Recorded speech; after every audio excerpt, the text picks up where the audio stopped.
and welcome. I don't see attenuated crowds. I see a reasonably good crowd here for the last day of the conference. So thank you all for being here. This is a different kind of panel. And when the panelists start speaking, you will realize why I am saying this. There's a very diverse group of individuals you have here. And I've just had about 10 minutes of discussions with them. And the things they came out with really struck me. So when we start talking about cities, communities, and coalitions, is there a new climate collective developing? Let me take you back. You know, the last IPCC report launched in September, which has been called by some as a doomsday report, because the doomsday report says that if you don't wake up and shake up in the next 10 to 12 years, you're already beyond the 1.5 warming target, and you're well on the way to 2 degrees and beyond. And as a result of that, we've seen a sudden surge in climate activism across the world. Well, it all started with Greta Thunberg. You know, she was outside the Swedish Parliament with her school friends, and by March, that had become into a major movement across 80 countries, people protesting in capitals, that government should wake up and start taking action on climate. And then you had the Extinction Rebellion, which Brad Brooks very clearly started saying that when a government fails to protect the lives and livelihoods of its citizens, as in the case of climate change, the people have the right to act. So there is a new mood. And as a result of that, very interestingly, we have the United Nations Secretary General in March giving an interview, in June, just this month, giving an interview to Time magazine. And he starts saying that climate change is a problem for is not a problem for multilateralism, it's a problem for all of us. Now that struck me as rather a bit strange. Is the UN giving up on multilateralism and climate change? Is the world giving up on multilateralism? And are they now hoping to ride this new wave of activism and become activists in their own right? So there is, I see grounds for pessimism there rather than optimism in many ways. So my fundamental question is, you know, it's good, this feel-good factor of being an activist on climate, being out in the streets protesting on climate is a great thing, is a great idea. But how much does it add up to when you look at the true dimensions of the problem, or what we are actually out here to confront? And how do you see this is my question to all the panelists, how do you see this playing out in the future? What role are groups which are non-state actors? And non-state actors here also include, there is support coming in from, say, municipal corporations, which defy their governments and say, okay, we will start taking action. There are states like California says, we are not going to listen to directives of President Trump. We have our own climate plan already in place. So there are these various communities, coalitions, quasi-state actors, partial state actors coming up. So let me start. Let me start with Charity. Charity, you've been in this business. You have a very innovative model, and you are an entrepreneur. Strauss Energy is something which has been doing work on the ground. Tell me about your enterprise. What have you been doing, and how do you see this making a difference? Some personal experience. Short, 3 minutes. Okay. Well, good morning, everybody. My name is Charity, and yes, I'm Chief Operating Officer at Strauss Energy. We are a renewable energy organization in Nairobi, based in Nairobi. And what we deal in is integrating BIPV into regular building material. And our flagship product has been a solar roofing tile, a 2-in-1 roofing tile that both roofs your home and powers it with solar. So yes, we did come in a little earlier than Tesla, just saying. But they're the big guys. So, and in addition to that, we have also launched into mini grids in a county called Turkana in Kenya. For those who know, it's one of the marginalized areas. And so we are using regular rooftop solar for the same, but putting up mini grids in the different villages. So for us, this especially has been an interesting journey the last 1 year as we've been putting up the mini grids. And when I was asked to speak in this forum, I thought, what's my contribution to this as Strauss Energy? It's been an interesting way of dealing as a being in the private sector and working on more or less a public kind of a project in Turkana County, because it's a county that has not been electrified all this time. And now we are moving in with mini grids and electrifying homes and trying to see, is that all we will do? Do we just bring in power? Then what? They've not had power all their lives, so what? So what do they do with it? So our contribution to this and the role that we are playing and the different way we are bringing in our effect is just creating productive use for the users, the Turkana people, teaching them how to use power. They've not had it, so it's something new. So especially the women, well, I'm all for women, and I try to get, I'm trying to put together a program where we can teach the women how to use power to do different things. Greenhouse farming, it's a dry land, but now we can dig boreholes and pump the water up. We have power. What are the barriers you face? I mean, has it been an easy journey? Has it been just coming forth and queuing up to take your solar tiles? Oh, no, it's not been all nice and dandy. Interestingly, as much as it's a prerogative of the government to do this, we've had to push this ourselves.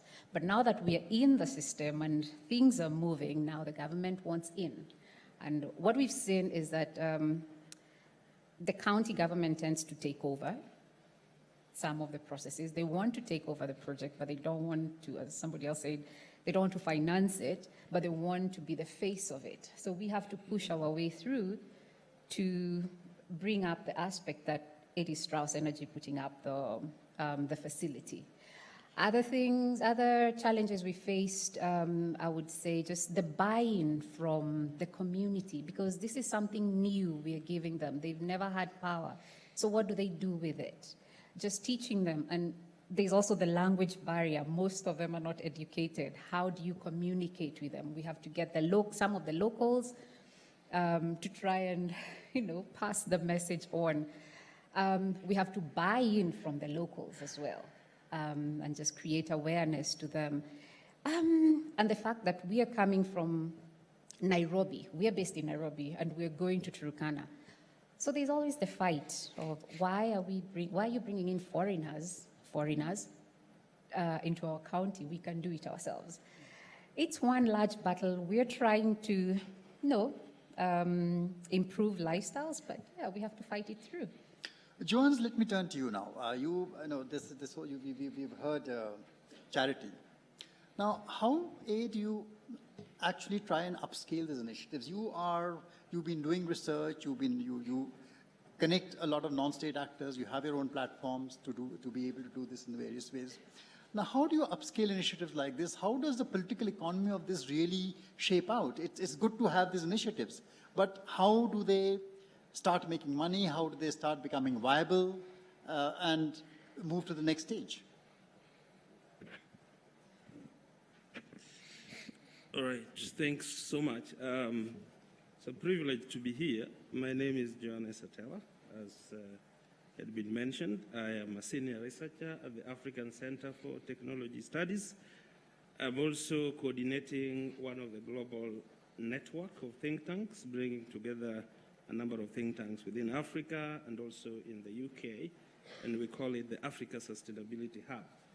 Other than that, I'm also leading a high-level panel on green innovation framework for the Africa Union. So I want to speak to the question from a rather broader policy perspective. Number one is that I think the non-state actors and communities in this case are already doing a lot of good things in terms of climate change action, whether it's around mitigation or around adaptation or just building resilience of different groups, including women that Charity has talked about. If you look at the climate action today, about 80% of the actions on the ground, the implementation of climate change decisions, are done by the non-state actors, the private sector, the NGOs, and all that. So their role or their space in the climate change action is very, very clear and very bold. However, I think that role has not really been brought out so clearly, especially in the policy realm. And if you look at that from the context of Africa, where I think there is a big, what I call the visibility gap, in terms of really understanding and appreciating whatever the non-state actors like, Charity and the rest are doing, to be able to inform the global discourse on climate change. So that visibility gap is a major concern in terms of really we don't see African voices, African actions, models of good practices from Africa being upscaled to be part of that global dialogue. And this is very important because climate change decisions, climate change actions, climate change resource mobilization and allocation happens at that global level. So what it means is that without the voice of the non-state actors and the small things that happen on the ground, without recognizing this voice at that international level, there is really a limitation in terms of what these non-state actors could do and in terms of how to upscale that particular process. This morning, I was just looking at the UNFCCC website. There is a place where they have a platform they've established where actions from the non-state actors can be registered to be able to inform discussions at that level. And what I found is that the African countries are really underrepresented. I looked at Kenya, my country, and I found that there are only 2 actions or initiatives that are registered in that platform. Honestly, in Kenya, there are thousands of things going on that should really be able to appear or inform that particular platform. I looked at Rwanda. There are only 2 again. Then I went to the north and looked at Italy. Almost 4,000 and above initiatives that have been registered as part of the non-state actions taking place in that area.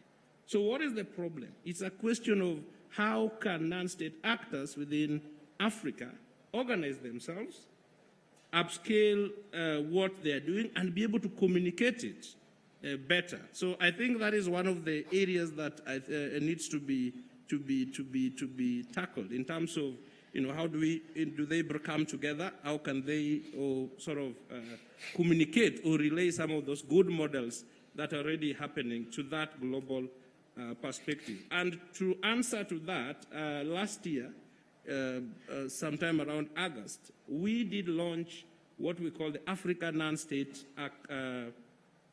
Action Platform, which is basically trying to bring the visibility for African continent at that particular international level. So this platform is still developing. And again, we are documenting and trying to inventorize what is happening. And what we find out is that there's so much that is happening and is going on. And as we try to make this very visible and try to relay them to the decision-making platform, I think there is a big opportunity for actions and good models such as the ones that have been showcased in this particular dialogue to be able to really inform that particular global agenda. Number 2, and very briefly... I'll come back to you. Yeah, okay. Let me jump to Megan at this point. That's fine. I'll come back to you on this, on the large issues. Megan, this is the right point for you to jump in. Local action, local non-state actors, great idea, social enterprise building up is one thing. How, ultimately, where does this reach with or without the support of institutional players, with or without the support of the state? These, I think, are the biggest barriers. Small pilot projects are good, but how do you move beyond pilot projects? How do you move beyond these models to significantly start acting on the problem which we have at hand. I'd just like to take a quick step back to talk a little bit for a minute about in this new reality that we're living, where trust in our political and social institutions is at an all-time low. What has arisen out of that is a completely different looking mechanism for getting things done. And I see social enterprise, like the one that I run, having been extremely successful in the last 10 years, most especially, by working not only with a limping along institutional infrastructure, but by bringing a variety of other resources and thinking into this solution. I think that one of the things that we try to focus on as a social enterprise is we're not only doing a program, education, women's empowerment, economic empowerment, access to energy, but we're looking at the social normative behavior, which has caused an inequality in that particular place. And we're working with government in every instance to help them to understand how together we can innovate around that space quicker. We're working to advocate for scaling of those programs through and with government and through and with multilateral organizations where that's appropriate. We're bringing private sector into those conversations directly, in a direct way, because we are speaking a language that is somewhere between a social innovation language and a business language. We're able to look directly and work directly with the community, first and foremost, because their voice, their understanding of localizing SDG goals is at the heart of success of any business or not-for-profit social program. So I think we are existing in a new landscape, and our ability to move ourselves forward in terms of scaling solutions that are working already is really where we're at. How we scale those, I'll talk about on the next pass. Miriam, you are the founder of the African Policy Research Initiative. You look at, do you look at issues, larger issues of trade, investment? Are those things you look at? Yeah. Okay. So when we come to that, how do you now start getting the big boys involved in all this? How do you start getting support? It's all very good to have projects like these. How do you start financing these? How do you build up the backbone, which can really, the upscaling which Megan is talking about, to build that upscaling to that level? Okay, thank you very much. Miriam Omolo, as mentioned, and with the African Policy Research Institute, based in Nairobi. This is a very interesting topic, and stepping back, the first thing I want to do is climate action and non-state actors and even building and scaling up. Let us look at the context. This reminds me of this poem. It's an Indian one. The 6 blind men of Hindustan who went to see the elephant. Some of you are quite familiar with it. I like it because that's where we are as non-state actors. One went and touched the side and felt it was a wall. Another one felt it was a spear, a snake. One felt it was a tree and a fan. And that is where we are at when it comes to climate action. We have the state actors, the non-state actors. The non-state actors, we have private sector, and now we are having private sector with social face. So there's even another addition to the 6 blind men of Hindustan. They're now no longer 6. They could even be 10. Now, within this background, you find that doing research, especially in issues of environment and climate change, and we just finished a project that was taken to the UNECA. One, in terms of financing trade-related issues for climate change is already zero. There is no longer interest in financing trade-related issues that can promote adaptive or resilient activities that promote or enhance climate for better performance. So that is the first thing. Secondly, working closely with government when you've done your research and you tell them, example, this case was an East African community research on how climate change affects output and affects trade. A very good research which showed that with climate change, trade in products that are important for food security, example, maize, beans, and sorghum, millet, were really going to be affected to the extent that a number of East African communities, if not all, interestingly, apart from Rwanda, would really be affected by climate change. And we presented the results, and we were waiting to have a higher platform at the UNECA. This is yet to happen. So scaling up at the regional, international level through policy influence and policy advocacy is very difficult. But working with communities, again, is much easier, but also it depends on the agenda. Are they looking at the elephant as a wall? And do they think it's just a wall, not an elephant? Now, with that in context, you find that the local communities take up this information better and work better in terms of conservation. I've seen that in several counties, example of Kakamega County, and even Turkana County. You have a group called Friends of Lake Turkana, but the dynamics again present another challenge. So if I talk of upstream influence in scaling up activities, it's a Herculean task.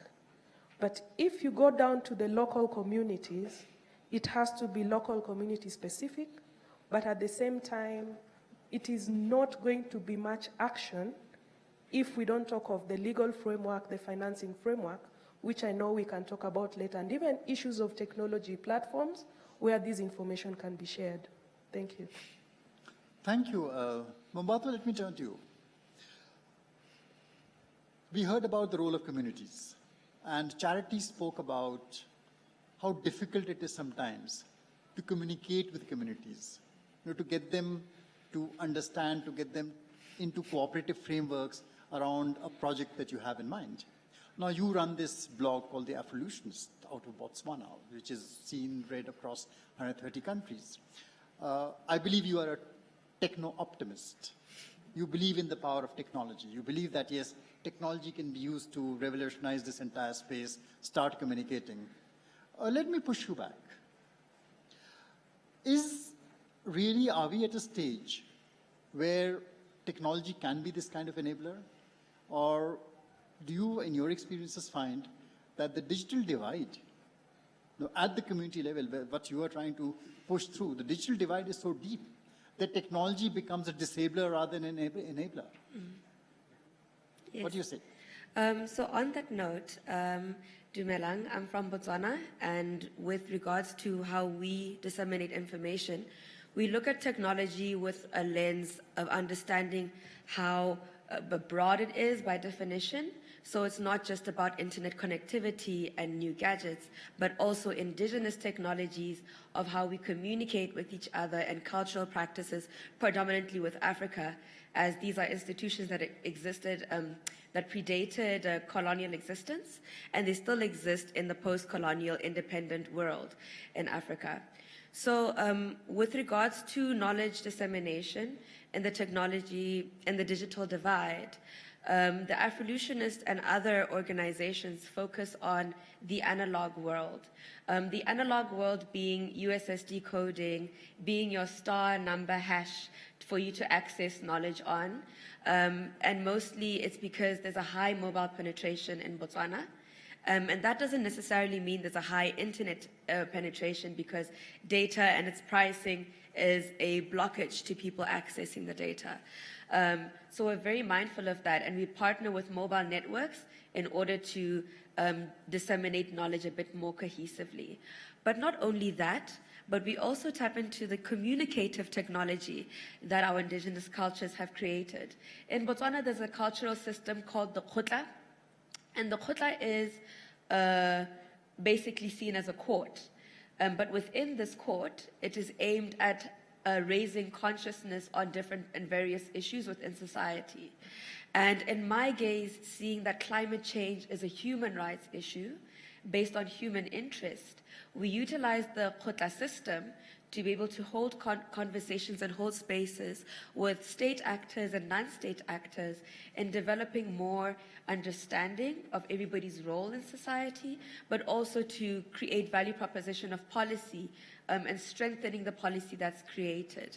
For example, I was one of the co-facilitators of the first Botswana Policy Hackathon, where the drafted policy, which is currently the National Entrepreneurship Policy, is set in a stage like this, and various non-state actors in the formal and informal economy look towards that policy and critique its relevance to them. And I think the same thing can cultural organizations such as the UN to really understand their relevance within local community levels and regional levels, so that we can speak towards enriching its own relevance as a multilateral organization.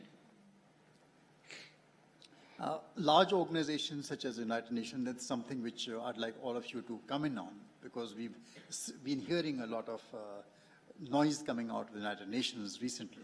I don't know whether it is because they've given up on tackling larger issues of nuclear non-proliferation, or issues like peace in West Asia. They've all given that up because there are other big boys in the street with a bigger stick, and the UN is not sure whether it wants to listen to them. And it's trying to reinvent itself by getting into this kind of climate activism. That is one part. But how relevant is a stratospheric body like the United Nations, working out of New York, when it comes down to communicating at the grassroots level, communicating with communities, with or without technology, and especially when it comes down to indigenous knowledge systems, the indigenous patterns that you've spoken about. How effective is the United Nations? What should it be doing? Who would like to come in on this? Megan? I can come in on this because we work extensively with the United Nations, not so much anymore, but certainly have had many years where we did. My favorite program that the United Nations runs is called the GEF, the Global Environmental Fund Small Grants Program. And it's fascinating because it's a complete anomaly in the UN system. It grants only to grassroots, community-based, and civil society organizations.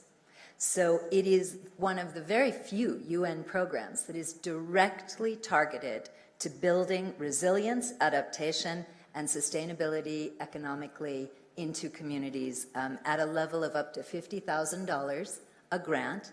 The grants are decided by a national steering committee. The reason I explain that is only to highlight that even within a big behemoth like the United Nations that has many ineffective things about it, there are pockets where there's brilliance. And so the question should be, how do we scale those things that have had such huge impact? Now, the GEF Small Grants Program has had phenomenal impact, not only in what it does, but in the fact that it has built a network in the developing world of strong civil society organizations, able to then write grants, apply for other funding, grow themselves, expand. And I think that's how we all now need to be looking at this ecosystem. Are we contributing to the building of stronger civil society, stronger community in its wider definitions?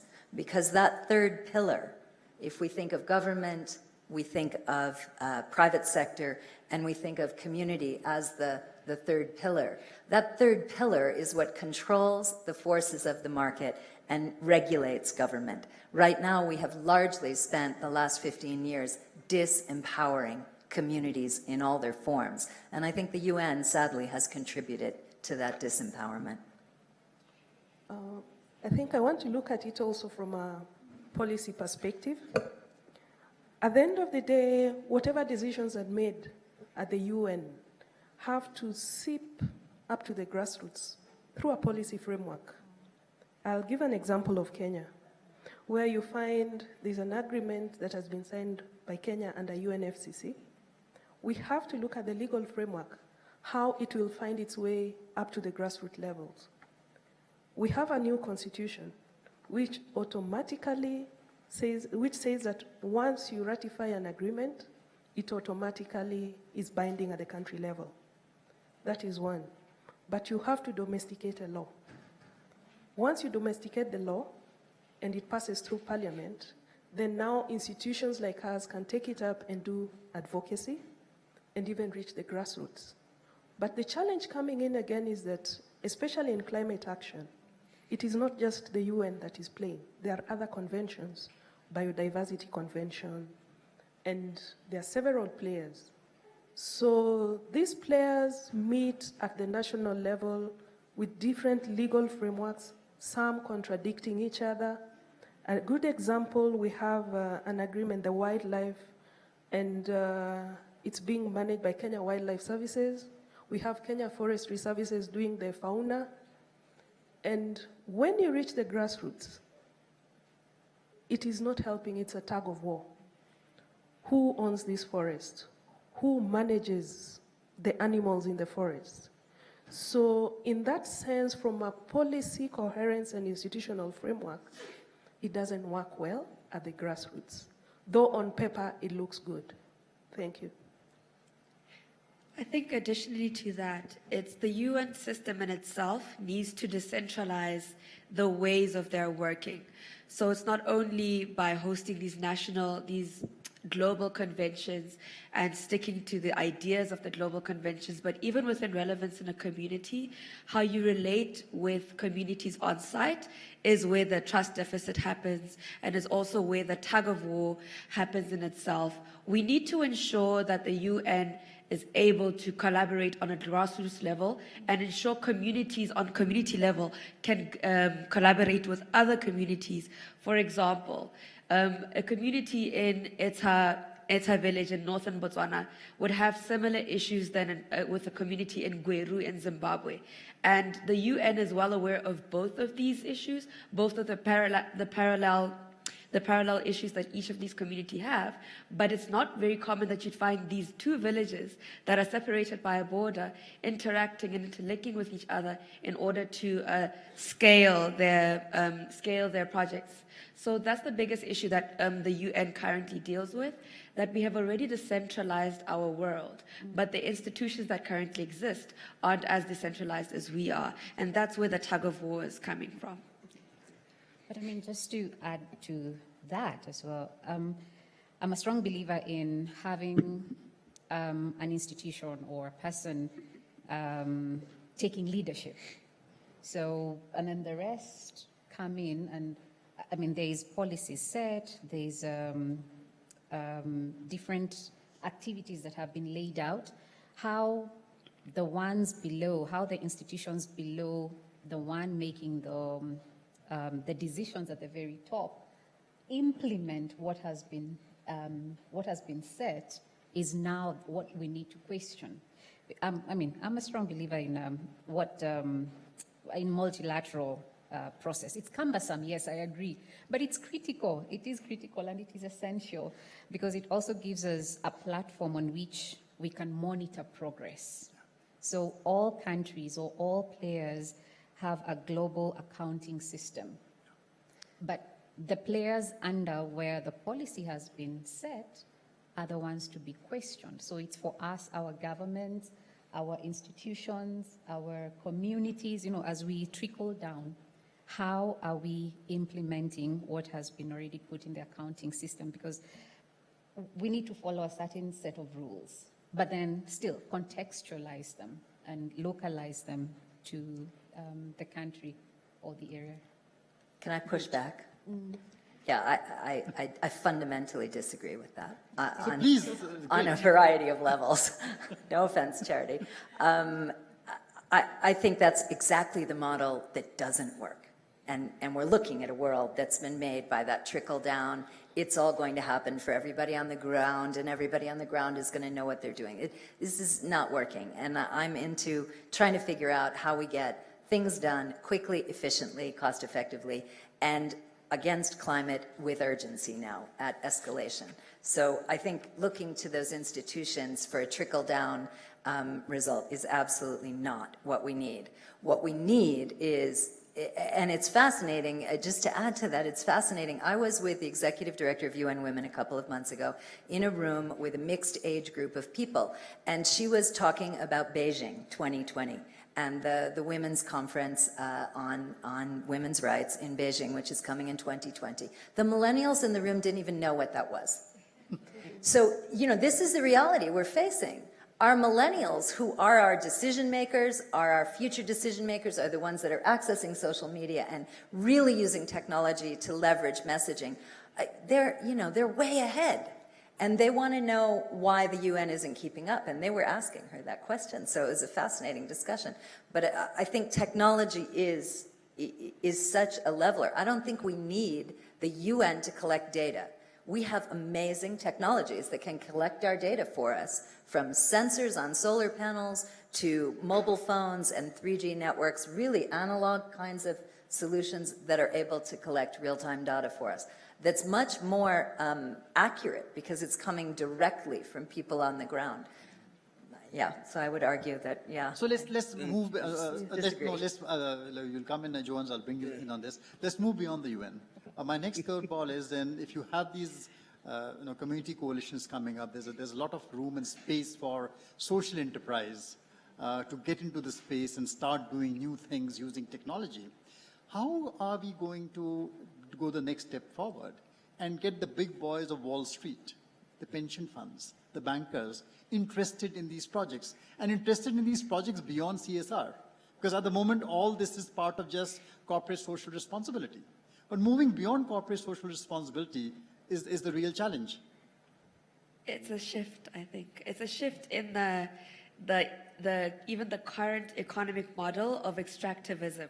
Right. So currently there's a lot of focus on resource and non-renewable resources, your oil, your gold, your minerals, coal, diamond, etc. And that's where all the funding is going to because there's a fiscal value proposition for companies. And with renewable materials such as solar power systems and green energy, it's seen as a CSI approach because it actually is a tax incentive. So the problem is the policy, how we look at issues of climate change and adaptation and mitigation to create greener economies and show a level of value proposition of green energy proving to be similar to that of petroleum, which is a very difficult thing to do, understandably, but there should be more complete understanding from that. But also another question is, do people, at least from the global south, are we truly looking towards them for money based on our previous relationship of power dynamics around funding and investment in social enterprises, particularly in Africa? And for the most part, I can't necessarily say yes, particularly for millennials. I know on our end, we are more into crowdsourcing. We are more into focusing on indigenous mechanisms of funding, such as Motshelo in Botswana, that Stokvel in South Africa, where people collaborate as group settings to invest money into a business. So it's a lot to do with the Wall Street themselves being relevant for us millennials, us Africa as the youngest continent in the world, being the first storytellers of the next generation. Jones, would you like to come in? Yeah, I think the ladies are taking over the panel, which is a good thing. I'm happy that I've allowed that. So I'm a gender champion in this case. But I just wanted to link up with the last question around financing and the previous question around communication from the global to sort of the context level. I think there's a bigger opportunity for, financing some of these initiatives, some of these great models that are taking place within different contexts. For instance, within the climate change realm, we now have the Green Climate Fund. So the big question, which I think should be the core of the debate, is how do we ensure that some of these good things that are happening in small scale and sort of contextual levels are able to tap into that funding opportunity. I've been working with a number of African states trying to build their capacity on how they can access the Green Climate Fund. But I think there is still a big gap in terms of that particular ability, the capability to be able to compete equitably with other sort of actors or other sort of regions in terms of accessing some of these funds. So that remains a major gap, but it's a big opportunity. So we need to look at what are the mechanisms that can enable these opportunities to be tapped and be utilized. But number two, going back to the question around communication, I think it's very important that some of the decisions made at the global level are really communicated and sort of domesticated at the national and subnational level, so that some of the actions are able to speak to the global goal. However, I think it has not been happening quite effectively, mainly for two reasons. And we need to look at this from a broader perspective. I mean, there are platforms for communication, but there's a bigger problem to it in terms of the political economy of the climate change decision making. A lot of the times in the negotiations, we find that some of the regions which are affected most by climate change, like Africa, are underrepresented in the negotiations. So if we have underrepresentation in the negotiations, that means that delegates or people who are expected to come back home and interpret some of the decisions from the global level may not be well equipped to be able to do so. I just mentioned about the GCF trainings that I've been undertaking, and believe me, some of the people who are expected to be able to support stakeholders to be able to access these funds basically still don't have a lot of information about GCF itself. So that is a major gap. And number two, I think it has to do with the policy landscape of climate change processes. And I think in this case, I would talk about what we call the governmentalization of climate change decision making. Many times, I think it is mainly governments, national governments, that are allowed to make decisions or to sort of submit legitimate positions at the UNFCCC decision-making processes.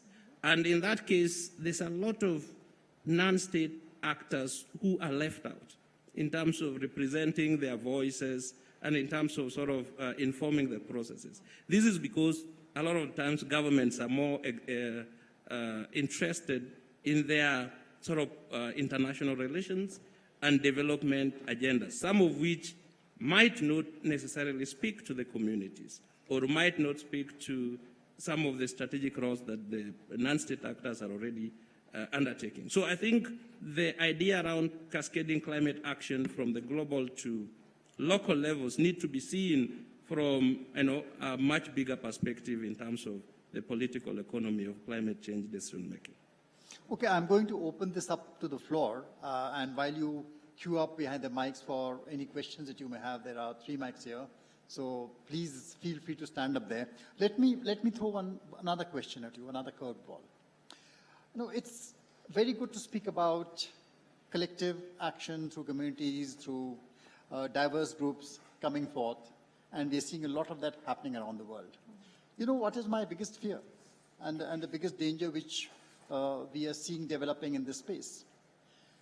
We are living in an extremely deeply polarized world.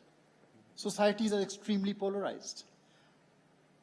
I see a very strong chance of there being popular pushback in a few years from now against some of the very activist climate policies which are being taken. Now, what would you say to that? How do you get over that hurdle? I think we already just saw that in the Australian election. I don't know how many people know about the election in Australia, but certainly that election was largely decided as a pushback against a candidate who ran on a very, very strong and aggressive climate policy. So I think that is in fact happening, and it is challenging vested interests. But somebody once said, and I have a feeling it was Shashi Tharoor, who said, the difference between Kabul and New York is 3 days without light, power, and water. So I do think that there is an element in the climate conversation which brings people together, even when they are politically polarized. And I think we very much need to look at ways to build on that and to see that as an opportunity to cross lines of polarization, because the reality is that we share one planet and our resources are finite. And I think our young people, from the number of startups, now it's 42% of startups are social enterprises. I think this is a huge sign about... So you don't share my fears. What what about the others? I think yes, but maybe not in the long term. On a practical level, I would like to reference two philosophies, indigenous philosophies from Botswana. The first philosophy is that of Botho, which is Ubuntu, that a human being is a product of another human being, and there's a lot of collective consciousness in our action. And Botho is one philosophy that has been used in terms of activism for a lot of dismantling of certain elements of patriarchy. For example, women and lands rights has been dismantled, typically utilizing the Botho tool in the cultural systems, but also the decriminalization earlier of 164, which is the Homosexuality Act, the colonial law, was decriminalized based on that very philosophy of Botho. And the philosophy in itself can still be sold to the rest of the world in harnessing social cohesion and understanding. Now, which tool would be best to sell this philosophy? That's media, to be honest. And it's a very difficult thing because we understand that media as a tool for democracy, but it's also a soft power that helps shift behavioral change. So we should be very mindful, especially as media makers, on how we write and produce stories of different issues, especially that of climate change, and really understand that climate change is a human rights issue. It's based on migration, it's based on extractivism and land rights, it's based on health issues as well. Within the lens of health issues, an example of Botswana facing more, the Botswana people, because of the high amount of solar radiation, are more vulnerable to seeing impairment. So these are issues that are still based on climate change, but the nature of how we write and share our stories can make or break a polarization or a cohesion in our society. So media is a very powerful tool in creating that, and I think that needs to be harnessed with a lot of mindfulness and sensitivity. Yes, Miriam. Yeah, I would like to give an issue of pushback again, looking at the case of Kenya. We are a very polarized country, politically and on tribal lines. But I always say that at some point, in a situation of turbulence, water will always find its level. And in this case, we have this big forest, which I would call a regional common, the Mau forest.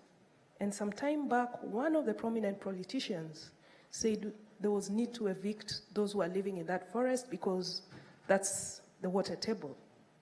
And it became a very big political issue, and even during campaigns, that was one of the reasons why he did not get a lot of support. And almost 5 years down the line, there's a water problem, the rivers are dry, and because of this forest, you find that the rivers supply Lake Victoria, which supplies the Nile.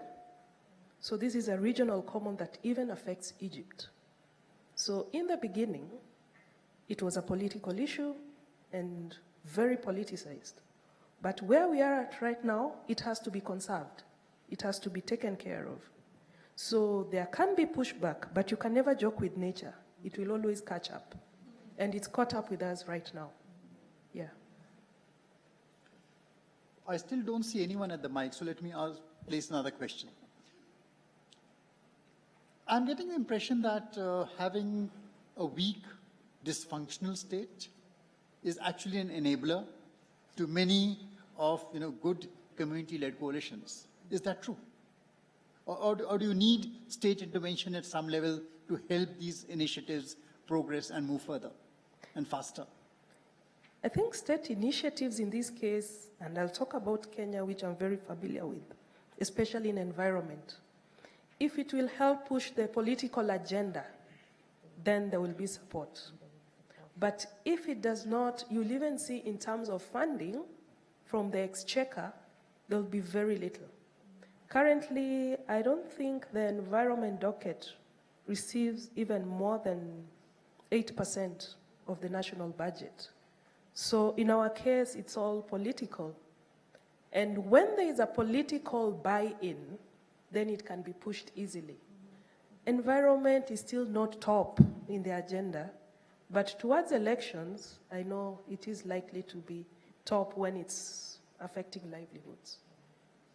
I think you don't need it to start, but you do need it to scale. You do need it to scale. And I mean, I can give a really tiny example of how powerful that can be. The programs that we do touch 14 of 17 SDG goals. And as a result, we work very closely with the Ministry of External Affairs in the Government of India under development partnerships.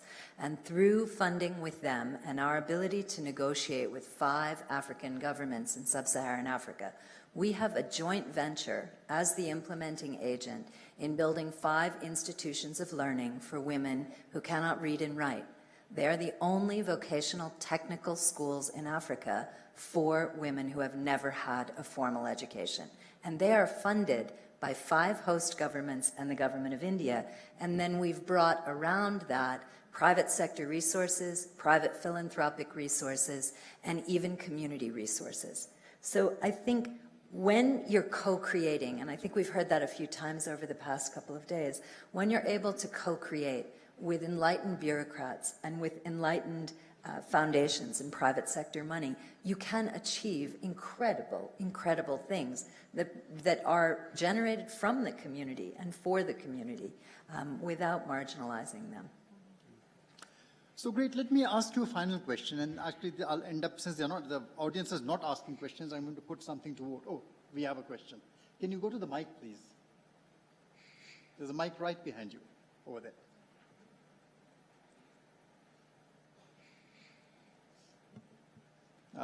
Just introduce yourselves, and if the question is specifically directed to someone, please say so. Merci, Monsieur le Président. Moi, je voudrais poser la question en français. Je ne sais pas si... Ouais. Je peux faire le traduire sans problème. Continuez. Sans problème pour tout le monde, je crois, c'est ça? Ouais. On essaie. I will try to translate as best I can for you. C'est une question très intéressante, très importante pour moi, parce que quand on parle de changement climatique, on parle des ODD, je crois que c'est un engagement mondial aujourd'hui et il serait très important de situer le rôle de chaque acteur. Et quand j'entends les panélistes parler, c'est qu'il n'y a pas une réelle coordination de ce que nous faisons dans nos pays. Quand je prends l'exemple du Tchad, dans quelques jours, nous allons présenter notre rapport volontaire aux Nations Unies. Dans quelques jours. Nous allons présenter le rapport sur la mise en œuvre des ODD au Tchad. Vous savez, les OMD 2015, le résultat était pratiquement un échec. Nous sommes maintenant dans les ODD 2015-2030. Nous sommes déjà à notre 4e année. Et quand on entend des experts parler de cette manière, je crois que nous tendons encore vers un échec. Et ce n'est pas du tout normal. Chaque pays a un plan de développement. Je crois que tous les pays ont chacun un plan national de développement auquel on souscrit les partenaires internationaux et même les partenaires nationaux, le secteur privé, la société civile. Chacun a sa part de responsabilité. L'État, c'est un régulateur. Could you give us speakers time to absorb it so that make it translate? In essence, he's looking for some practical feedback because he's from Chad and he is sharing with us his frustration that indeed each country has their own set of mechanisms for being able to raise issues, but then how, si je comprends bien, vous voulez savoir comment on peut faire plus de projets spécifiquement pour Tchad et pour connecter avec le monde Oui. Oui, le monde au large. Oui, le Tchad est affecté par le changement climatique. C'est important. Nous Right. avons un Chad is problème. very badly affected by climate change. Okay, we need to give the panel time to respond as well, so if you could please sit down. Yeah, he's not. Continuez jusqu'à la fin, tout de suite, Bon. parce qu'on a trois. Je vais aller rapidement. Je voudrais simplement dire qu'il faut que chacun des acteurs prenne ses responsabilités. Il ne faut pas qu'on jette la balle sur l'État, sur les autres acteurs. Il faut qu'il y ait une réelle synergie d'action. He's not really asking a question. He's really making a statement that he feels every single actor has to assume their responsibility and to take responsibility for their actions. Thank you very much. Voilà. No, I'm sorry, we'll have to stop this because we're running out of time. Non, j'ai une dernière question à monsieur qui a parlé des conditions d'accès aux fonds sur le changement climatique. Right. Ça So m'intéresse. he also would like to know how to access funds for climate change in Chad. Yeah, could you Voilà. quickly Donc respond ça, to that? c'est une question qui m'intéresse et je voudrais échanger avec vous. Merci beaucoup.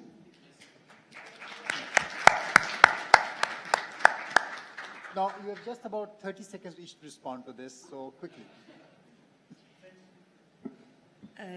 Miriam, Yeah. you had something to say? The question? Yeah, or final comments, any, on the issue of... I think the issue of climate change, climate action, it is a global common. So we cannot have local solutions only. It has to be integrated solutions from the top international, well integrated to the regional level, and in our case, even with the Agenda 2063, and then domesticated to the national level, or even to the East African Community region. Thank you. So I think we've had a great discussion, and if I can sum it up very briefly, we have talked about more voices, more players, the need to have many more diverse voices given platforms where they can be heard, so that very different kinds of inputs and very different kinds of experiences can play into the collective experience of project building, project financing, and which is actually an extremely difficult task which lies ahead of us. But I think our panelists have tried to say that this space is getting disrupted, and disrupted in ways in which have been really unforeseen. So my last question is to the audience, and just raise your hands. How many of you actually feel that this space has really got disrupted and we are on to something meaningful? Just by show of hands, how many of you agree, how many of you don't agree? Which one do you want to see first? 1, 2, 3. So there is, the naysayers still are the majority, who still feel this space has not got disrupted. And we have, yes, but we have a growing number of people who feel that there is change on the way. With that, I'd love to thank our brilliant panelists for a great discussion. Join me. Thank you.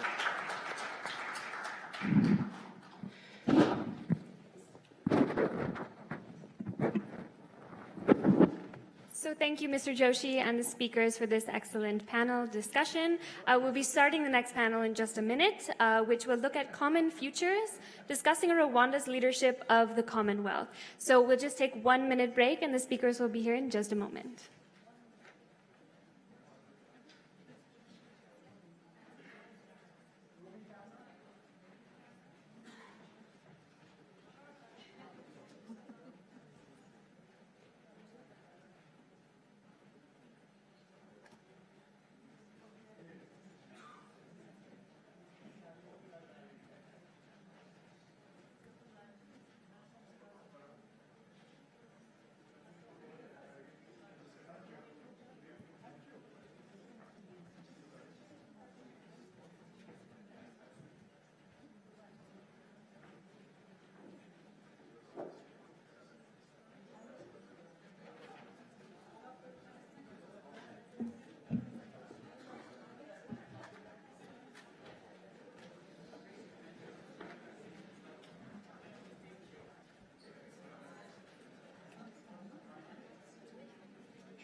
So can I please request the speakers on the next panel to take the stage, and everyone else to please have a seat and close the door. I will pass the mic over now to Harsha Singh, who will be moderating this panel.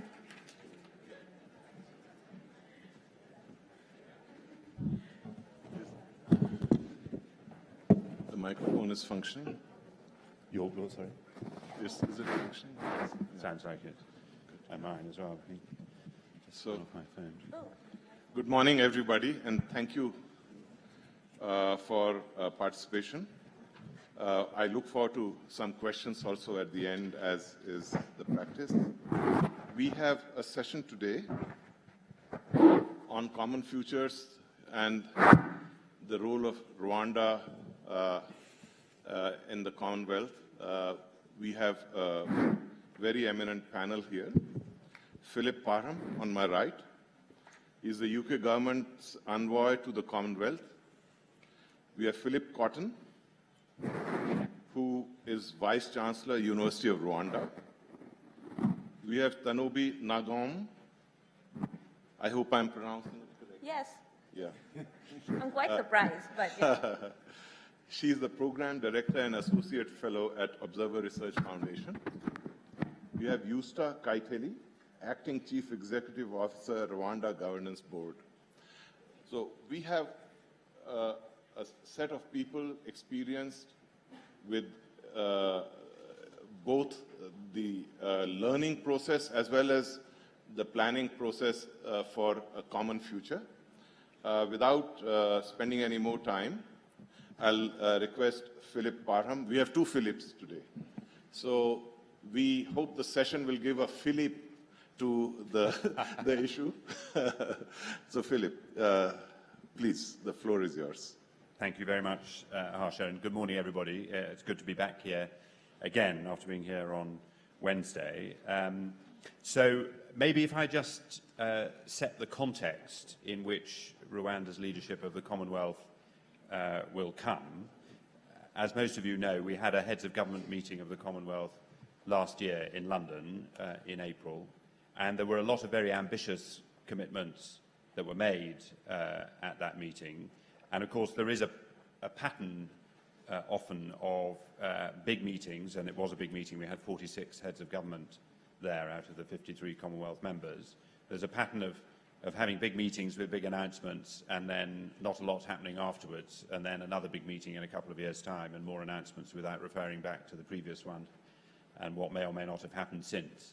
And we, as the chair in office of the Commonwealth, because having hosted the last Heads of Government meeting, we are the chair in office until the next Heads of Government meeting, which will be here in Kigali at the end of June next year. As chair in office, we are very, very keen that when we get to Kigali next year, the Commonwealth collectively can say very clearly that, 2 years ago we said we were going to do A, B, C, and D, and look, you can see we actually have done A, B, C, and D. And the commitments and the activities which flow from them, broadly speaking, fall into 4 categories: security, prosperity, fairness, and sustainability.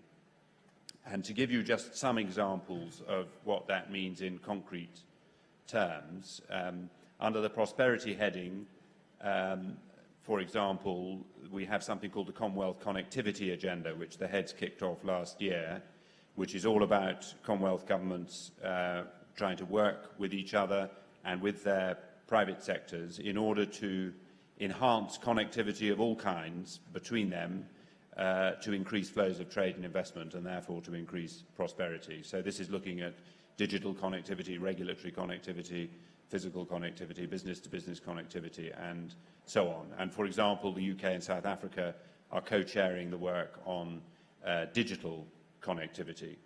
And the work on regulatory connectivity connects also with another initiative under the prosperity heading, which is the creation of a Commonwealth Standards Network funded by the UK, implemented by the British Standards Institute, which is already well underway. It was launched in September. 42 Commonwealth member states are signed up to it.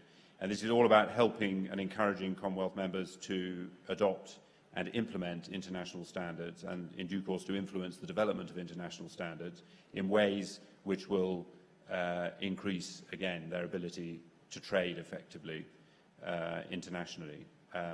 Likewise, the UK is helping several Commonwealth members implement the WTO Trade Facilitation Agreement with the same objective in view. We are also funding with the ITC, the International Trade Commission of the WTO, a program called She Trades Commonwealth, which is about helping women entrepreneurs in Commonwealth countries move their businesses into international trade. So those are some examples under the prosperity heading. Under the security heading, the big item is cyber security, where the heads of government issued their cyber declaration, which is the biggest declaration on that subject by heads of government that there has been. And there is a lot of practical work now going on to conduct cyber audits in Commonwealth member states to identify areas of vulnerability and to build capacity in order to meet those areas of vulnerability. Other work on security includes, for example, projects to tackle human trafficking, child exploitation on the internet, and so on. Then on fairness, big item is girls' education, a big commitment from the UK on that in 11 Commonwealth countries, trying to move towards the target by 2030 of all children, boys and girls, having 12 years of quality education in the Commonwealth. And then sustainability, the top headline was the Blue Charter, which was issued by the heads of government last year, which is about sustainability of the oceans. There are now 9 member state action groups under that framework, led by different member states. Vanuatu in the UK co-lead something called the Commonwealth Clean Ocean Alliance, which is tackling plastics in the oceans. 27 Commonwealth member states are now signed up to that. That's about very specific commitments of things to be done to tackle that problem, and about assistance to those Commonwealth states who need that assistance to try to fulfill those commitments. So, as I say, we're talking about very specific things, real concrete outcomes we are trying to achieve over the coming year, 2 years since the last CHOGM to the next one, and beyond. And that's the context in which Rwanda will be taking over the chairmanship of the Commonwealth after they host the Heads of Government meeting here next year. And they're already well advanced in developing a policy framework for their Heads of Government meeting. And the framework which they have put forward and which is now being discussed among member states and will next be discussed next week in London when Commonwealth foreign ministers meet there, consists of 5 strands. The first is trade and business, which of course will mark significant continuity from the prosperity strand that we have currently running. The second is energy and environment, which again will mark significant continuity from the sustainability strand.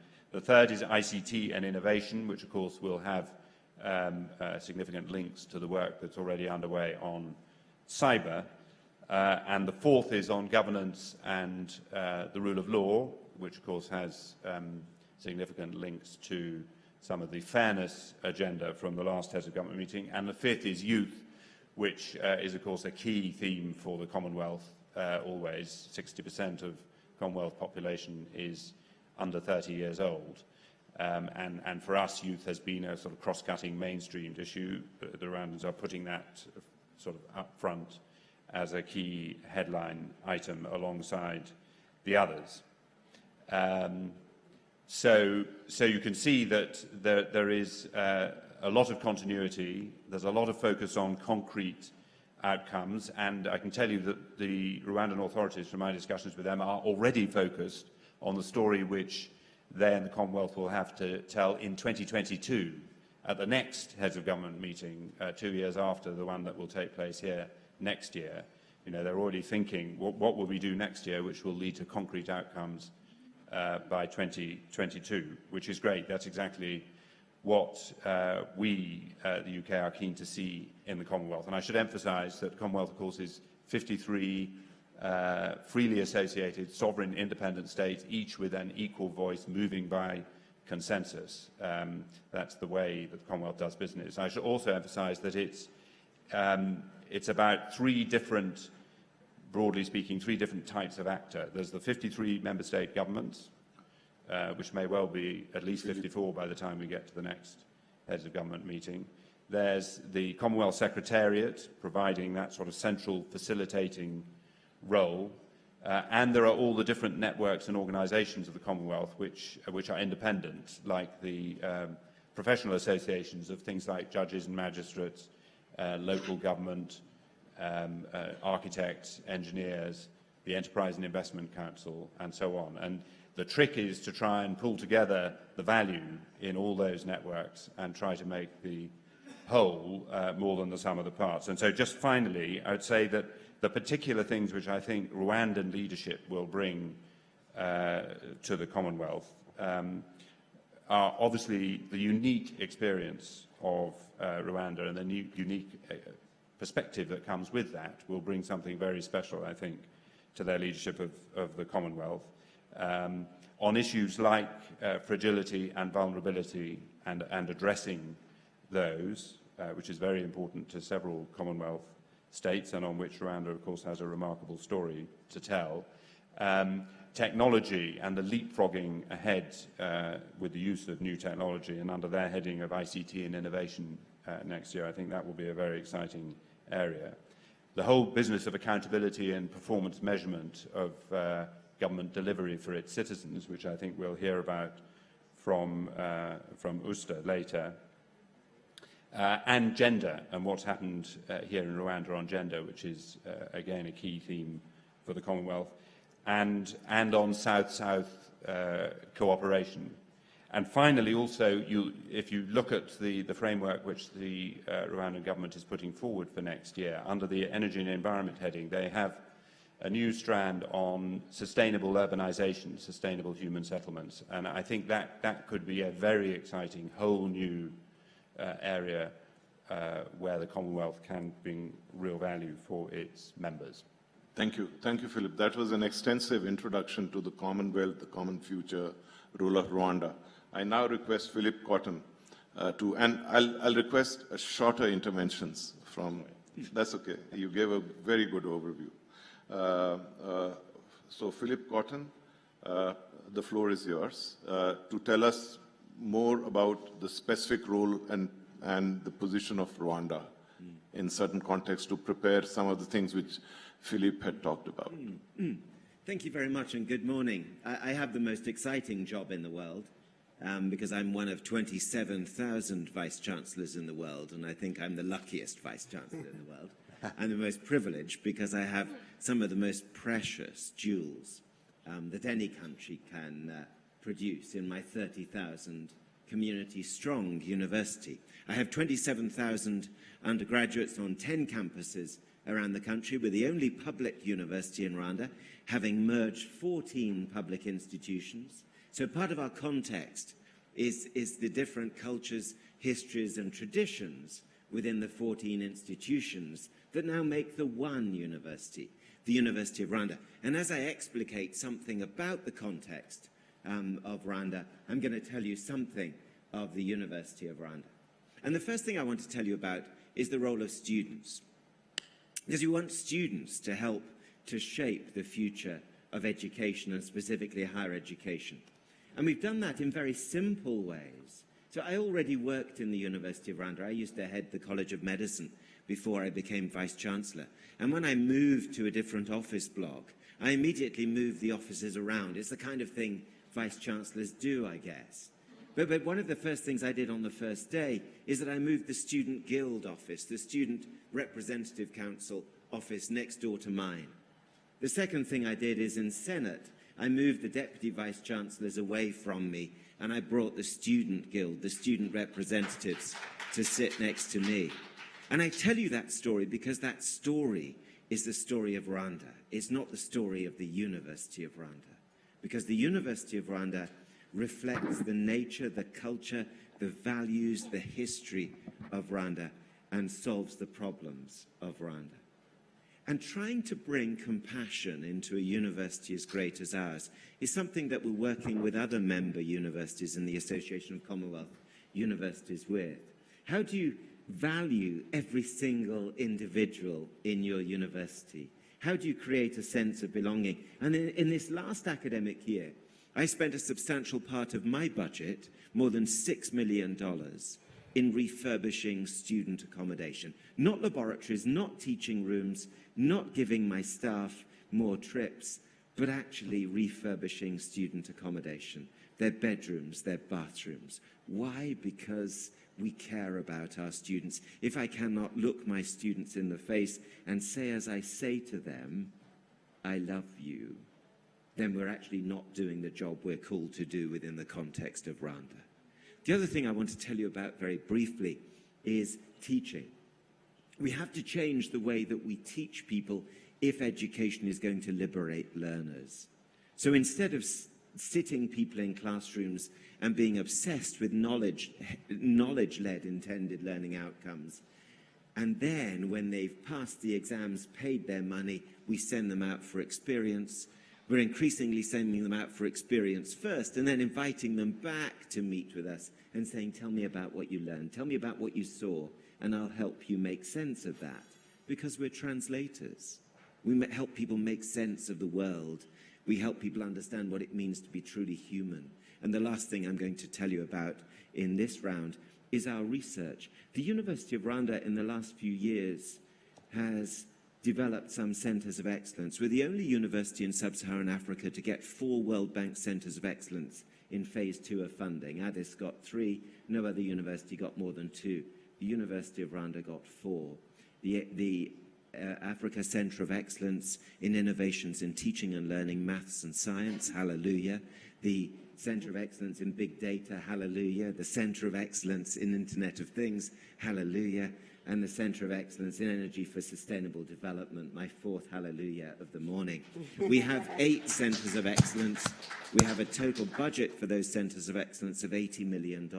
The University of Rwanda is able, within the context of Rwanda, to sit on a research and development budget of more than $300 million. Ladies and gentlemen, that's quite remarkable for a university in a country like ours in East Africa. We're now ranked according to Clarivate Analytics, and do I chase rankings? No, I do not. And we can talk about that over coffee. It might give you indigestion if we talk about it now. Do I chase rankings? No. But Clarivate Analytics, Thomson Reuters, mark us out as number 2 in East Africa, second to Makerere. Our normalized citation index is about the same as Johns Hopkins University in the US. Why do I tell you about that? Because it's part of the context of Rwanda, being able to leapfrog, being able to think towards the future while focusing on the present. Thank you very much. Thank you. Thank you very much. I request you to now take the floor, please. Thank you, Harsh. Good morning, all. So let me first start by addressing the elephant in the room. We are discussing about the Commonwealth. So we all have a shared history, yes, thanks to Great Britain. Taking a cue from the conversations we had yesterday, yes, we've had a shared history, we've had a shared past. But we also now have a community called the Commonwealth, a collective called the Commonwealth. And how do we take this community forward? To me, it looks like, yes, there is a discussion that is to be had about our shared history, but perhaps that's a discussion for another day. Not less important, but as for the conversation today on a forward-looking Commonwealth, I think we need a disruption. A discontinuity must happen of the past and a commitment for the future. Taking a cue from Philip Parham's opening intervention, the Commonwealth spans 6 continents. We have 53 countries. I'm sure we have at least 1 country from each regional grouping. It is host to 1/3 of the global population, 2.4 billion. And to me, the answer to the future of the Commonwealth lies in this composition of its membership, the diversity of this composition of the Commonwealth. The Commonwealth is an ideal platform where there can be collectives of certain countries with shared specific problems who can collaborate together, there can be a sharing of ideas, sharing of experiences so that they are able to tackle those specific common problems. Let me take an example, a concrete example. For example, the small island developing countries. We've been having conversations about climate change, the panel right before on resilience and communities, on mitigation. The small island developing countries, I believe the Commonwealth has 25 such countries in the membership. They are going to be at the forefront of our climate debate, of our climate experiences. The Commonwealth provides an ideal platform where they can come together to collaborate, to share ideas on how they can move forward and prepare themselves for what is the reality that is climate change. Second, another theme that I feel has been reiterated in almost all panels in the last 2 days is the Afro-Asian century. Let us not forget that the Commonwealth has 19 countries of Africa, the whole eastern border of Africa, and there are enough Asian countries as well, 7 countries, I believe.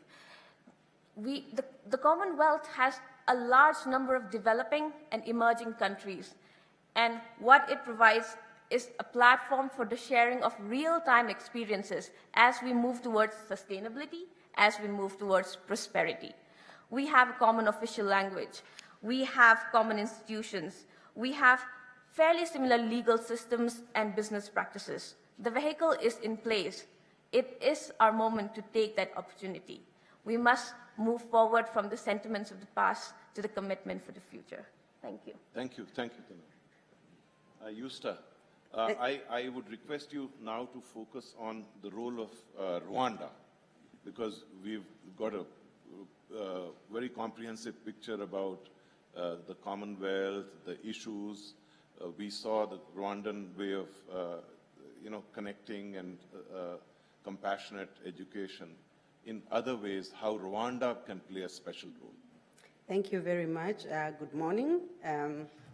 I think all the panelists have created what is common about us. And Rwanda is the youngest member, I think, of the Commonwealth.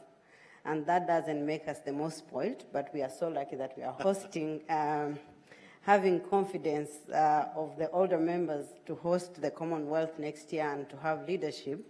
I'm going to speak about what Rwanda brings on the table, considering already what Philip and Phil mentioned on what we are looking at in the next Commonwealth.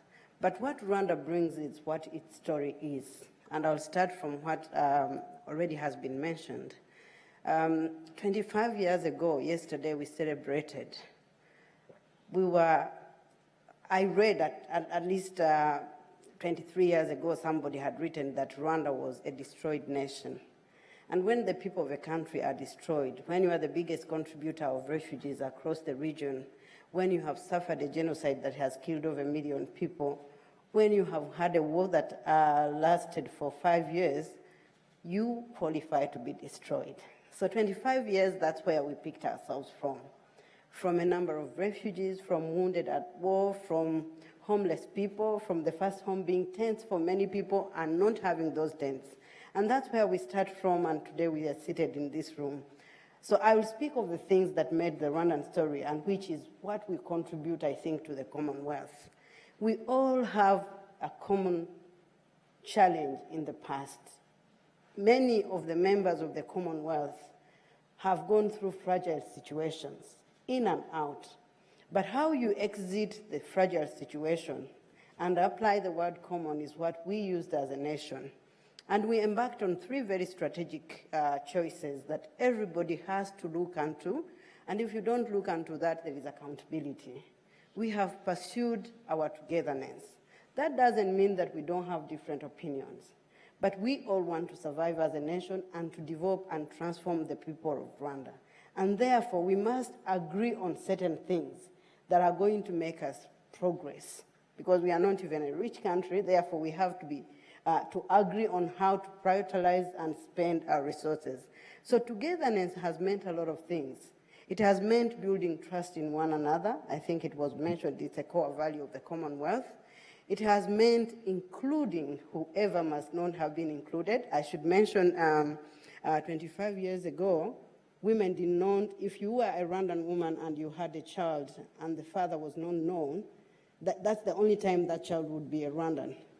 Because initially, your child will be a Rwandan because your husband is a Rwandan, or your child, despite of being born in Kigali, would be a Chinese because the father is Chinese. So the Rwandan women could not contribute to Rwandans if they had children by themselves. The law had to change to allow Rwandan women to feel equal to the population. So it doesn't matter if I was a Rwandan woman, if as a Rwandan woman I had a baby, it doesn't matter the father. The baby has full rights and can be the president of the Republic of Rwanda like anybody else. That is the story of the last 25 years, leave alone having women come on board. But that has happened just because we have dialogued on the cost of exclusiveness. What do we lose as a nation if women do not come on board? What do we lose as a nation if the youth are not part of this project? We have also created a very important accountability mechanism, and that's where the Rwanda Governance Board, my institution, shares a very important story like many other stories. Accountability is to ourselves. You know, we do not wait for a report from somewhere else. What my institution does actually, even reports from somewhere else, we sit down teams and they assess whether those reports are saying things that we should consider as a nation, because it's important that we consider them. But internally, we also establish tools of measuring those priorities that we have set. We, for example, have something we call the Rwanda Governance Scorecard. Every year, we issue the Rwanda Governance Scorecard, which tells the country the status of governance and how we are performing. And this is because we find governance as the most important element. Governance and the rule of law are the most important element to allow Rwandans enjoy and exercise their rights. So we have established measures of accountability, having priorities that we have agreed upon as a nation, but also being able to assess whether we are moving to the right steps. You know, every journey starts with a step, but that step should only be in the right direction for you to use your resources effectively. And that's what we do. A few times we have found some steps that have gone off the direction, either because of how people are behaving or because how much we understand the priorities. But because we measure it consistently as a country and as institutions, we are able to come back on the journey and stay on the course and use maximally the minimum resources that we have. And something that is very important about the Commonwealth and about sustainability is we all want a better future, I think. That's what matters about each of us, you know, about the 1/3 of the population that we spoke about, that you spoke about. Each of those people matter. And the only way that person matters and gets the opportunity is when we think about development that includes them, but also we think about opportunities that have them get the space. And through that, as a country, we have created spaces of thinking together. At the higher leadership level, we have the national retreat. Every leader takes the time at a high level, private, public, and we go off the city and we sit deep and discuss about how we have set our strategies, how we are delivering on the strategies, and why we are not effectively delivering, and how we can deliver better. We, as the Rwanda Governance Board also, to allow the citizens the space, they evaluate the districts and many of us in different areas through what we call the citizen report card. So we issue every year a citizen report card that tells the country how much the citizens are satisfied with service delivery. Why? Because the country has mentioned the extent at which we want to deliver, so the commitments that we want. Every Rwandan will tell you in 2024 we want to be at 90% of citizen satisfaction. I will tell you that we are now at 70% because I measure that every year. And for every institution, we will tell them what they need to change, what they need to fix.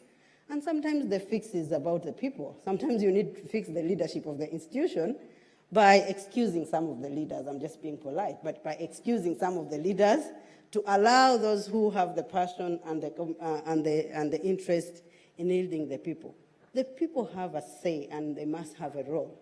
It's about them. It's about their own development and holding leaders accountable, but also giving them an opportunity to participate is core. And that leads me to my last point, homegrown innovations. You know, some of the things that this country delivers on better and most have been initiated by our homegrown solutions. We were graced or left by the genocide with over 1 million cases. Now, no legal system has ever been prepared to deal with 1 million cases. Justice is a value that we all pursue. So you either get stuck in the ordinary systems that you have and will not be able to deliver on justice in more than 100 years for that generation, or you will reconsider. You will look back and think, is justice just a formal thing that we have seen?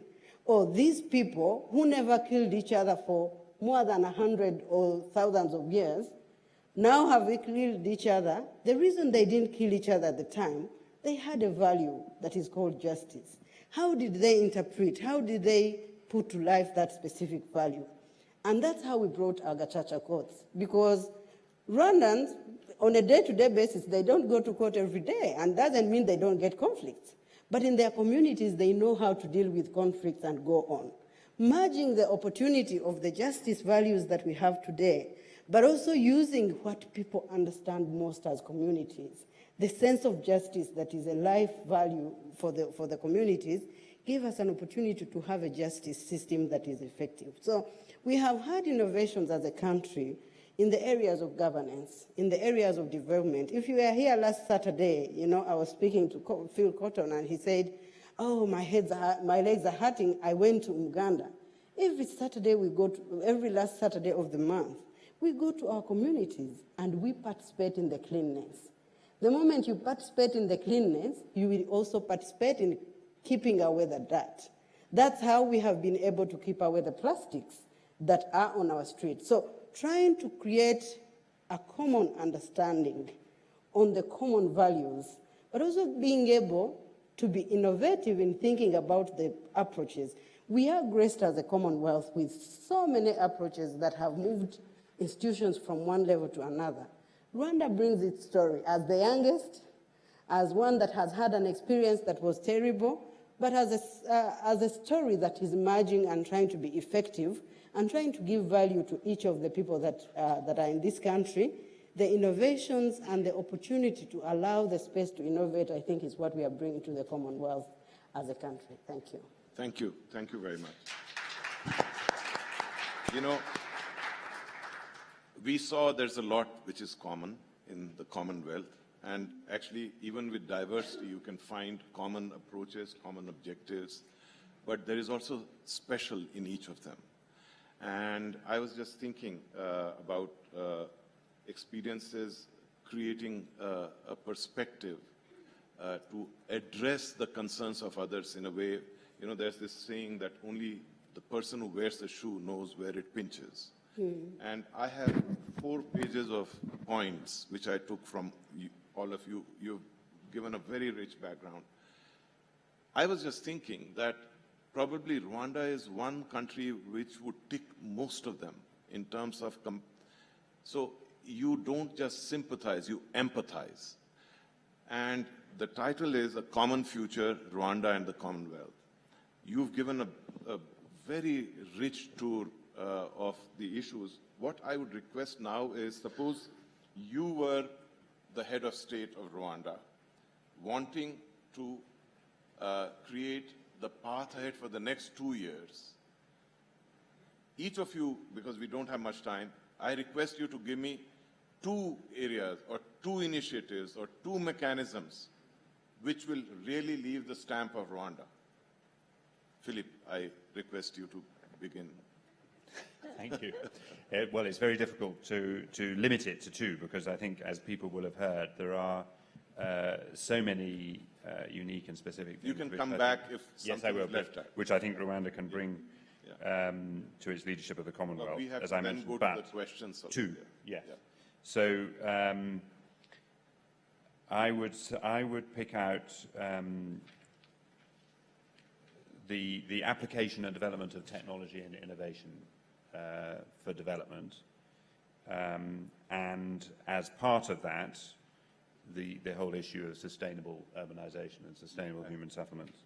That would be one, and The other, I think, would be the experience of overcoming fragility and vulnerability. That in both those areas, I think there is real scope for leadership by Rwanda in partnership with other Commonwealth members to the benefit of the wider membership. Wonderful. Thank you. Philippe? Thank you. I'll pick on two things that are successes in my mind that we need to consolidate. The first is universal health coverage. It's been achieved in this country, and we have some of the highest vaccination rates of any country in the continent. And the second thing is access for girls. In my university, we now have an intake into medicine, for example, of 50-50. And we've been able to achieve that by changing the admission, the way in which we admit students, not just on how well they do at high school, but using other forms of admission such as interviews and practical admission tests. And we've also managed to bring in girls' rooms into high schools and into universities to try and create a much more conducive culture for girls. So there would be two things that I would highlight that we could explicate during a Commonwealth meeting. Thank you. Tanobi. Thank you. So this is my first time in Kigali, in Rwanda. So from the very little I know of Rwanda and the little more that I know of the Commonwealth, my two quick takes. One would be mirroring Philip Parham's, there are two Philips here, sorry, is on the emergence of Rwanda and its excellent governance system despite the fragility very recently. So this is, I think, an experience worth sharing, and this is something that will be important for most of the Commonwealth members. Delivery of health systems. We had a session, I think, on the first day on the delivery of public health system post-fragility. This is a lesson that the Commonwealth members must exchange. The second thing would be on what Philip Cotton touched upon. It is the approach to education. The content is important, but the approach is as important. And right now, as we move from, and most of the Commonwealth members have a large youth bulge. Education and skilling the youth for the future is important. So how do we educate the youth of the Commonwealth so that they're not only ready for today, but for the uncertainties of tomorrow? I think that's the second thing that I would like to point out. Very much. Yusta. Thank you very much. I think being fair, I should start with gender, but I will be speaking about creating a gendered environment for all of us, which is really about inclusion. Really understanding the journeys and the process. Like in many countries, we had very discriminatory laws. We had the absence of women and youth in the space. So being intentional about inclusion is going to be core. I think one part that Rwanda is going to contribute. And the other is seeking consensus. You know, we have learned that we have differences, but seeking consensus is not actually about ideas only. It's also about delivery. If you're going to deliver and be efficient in delivery, if it's when you find consensus on what you're delivering on. Otherwise, you'll be having blocks of going up and blocks of going down. So trying to be innovative in the areas of governance and creating spaces of diversity in ideas, but having an impact of finding consensus in terms of delivery as the Commonwealth is about. And lastly, I think I will really emphasize accountability. The absence of accountability robs a lot of the people the opportunity to live a dignified life. So as we pursue citizen participation and a dignified life for everyone, we should really create opportunities and mechanisms of accountability for all of us. And that's what the rule of law means, actually. If we have efficiency, we must have consistent and constructive accountability for those who are office bearers, but also for the population that participate. Thank you. Thank you. Philip, you said there were many. Do you have one which you really think has been left out? I think that we pretty much covered everything that I. Yeah. That. Thank you very much. Now, you know, I will not try and summarize it right now. Let's open the floor for questions. And in the end, I'll give you my summary thoughts. Questions, please. Please identify yourself and specify also who you are asking the question to.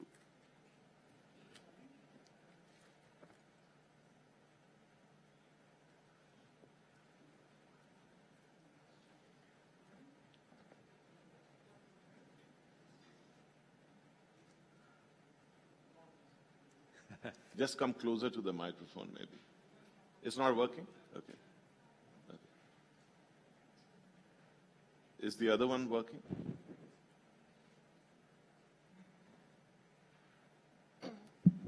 Yeah, okay. Yeah. Good morning. My name is Afrodita, and I come from Kosovo. It's my first time in Africa, and the first country is Rwanda, of course.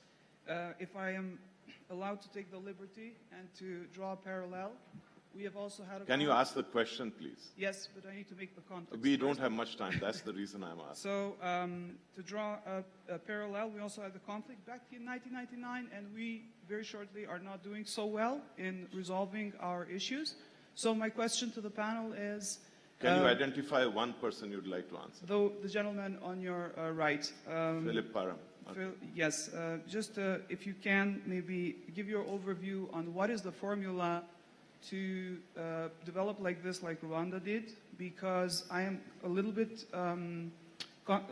contrasted by the views whether it's the people or is it the leadership that brought such development in such a short time, considering the scale of what happened. Thank you very much. Thank you.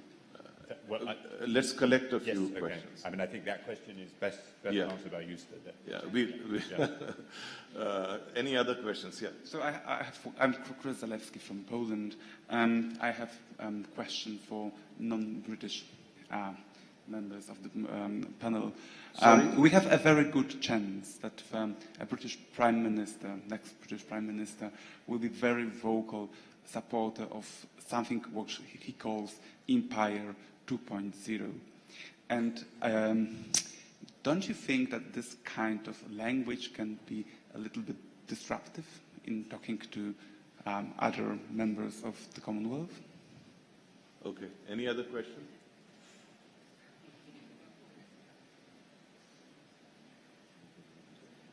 So,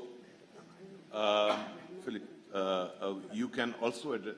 Is it okay if two persons answer your question? Yeah, great. So why don't you? Thank you very much. I think a formula that works is a formula that is inclusive. I will use the same words in finding solutions. You know, in Rwanda we've had this kind of conference is part of our constitutional mandate, actually. The Constitution allows, one of the core principles of the Constitution is that we will often and always pursue solutions to our problems through dialogue and seeking consensus. And what has happened since the early 90s, after we really emerged, was can we talk about these problems? You know, we had an opportunity to talk about the most hurting things of our country. When you look at the performance of the Gacaca courts, it was an opportunity to understand how people can destroy themselves. And those forums have been opportunities for us as individuals to judge what is right and wrong. So the opportunity that leadership has given us the space as the ordinary people to sit and discuss about our problem, but also to be part of the solution. Some of the solutions we've had in this country were just individual-formed solutions that go to the public and became public domain. So for Rwanda, I think for the Rwandan story, and I must say it must be contextual. It must be every society has a very specific history, has a very specific pain it has gone through, and how they confront it. You learn from others, but you must have a context-specific method of dealing with it. So our context, our method was, we understood that the country had been constructed on division. We couldn't do anything better in division, by the way. We had gone up to the genocide. So that was blocked off. If we went further, I don't know what else we would have done. We would have absolutely destroyed ourselves. So we only tried to be positive about ourselves and about genuinely doing it ourselves. We are very open to help. We are very open to learning new ideas. but every community must learn how to survive and go beyond. So we have no one formula, actually. We have, as I said, we have strategic priorities. Anything done is going to be pursuing our togetherness. Anything done is not going to compromise accountability. And anything done is going to pursue a big people in a small country. So this country is a small country, but it has a big people. So every person in Rwanda should wake up and thinking, I am big, I matter, I'm going to contribute to this universe. I'm going to contribute to my village. So for us, I think that's really what has worked. What has worked is to bring back value to individuals. Nobody is valueless to the extent of being destroyed. That is absolutely unacceptable. And we have had the opportunity that even political dialogue in this country has been emphasizing that each individual matters. And therefore, when each individual matters, you can do everything else. You can have your political ideology, as long as at the center of it is that everyone matters. So that is the formula that has worked for us. I think the Commonwealth is about sharing experiences. You just need to contextualize locally and try to think at local solutions. Some of the solutions are too external. Some of the solutions can be adopted. Some of the solutions can be actually applied with ease.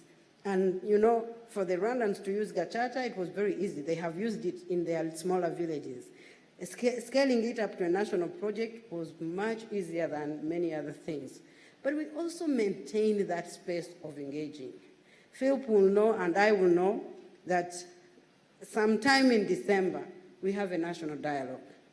ICT has facilitated everything. So you'll be seated there in the room, and the student is sleeping in her bedroom, and she gets the phone and calls the president. The president is chairing the dialogue, and he will say, you know, the vice chancellor of the University of Rwanda is in the room, but you should visit our hostels. No dignified Rwandan should live there. So we have that consciousness of the space, and that everybody thinks, you know, our president is the most followed on Twitter. They will make their department issues will go to the president, not the office of the president, to the president, because we have these opportunities of sharing. And our people have learned to use those opportunities of sharing. They will demand what they are looking for. So I don't know if that is, I cannot scribe it and say everybody is going to go through this path. That would be not acceptable, I think, because we have gone to look inside. I think every community should look inside. Before a violent situation for every community, there was a community that lived much longer in harmony, in consistency. Being able to look back and really evaluate what breaks you and what can bind you is going to be was at the center of us reconstructing, at least. And the journey is not 100% complete, but it's a journey that is moving in the right direction. Thank you. Thank you. I'll answer very quickly the question from our friend from Poland. Incidentally, I'm part Polish and my wife is half Polish. Just to say that I can say with 100% confidence that no British Prime Minister would ever talk about Empire 2.0, whatever some other people or journalists might say. As I said in my earlier intervention, the Commonwealth is a free association of independent sovereign states, each of them with an equal voice, which moves by consensus. With all that implies.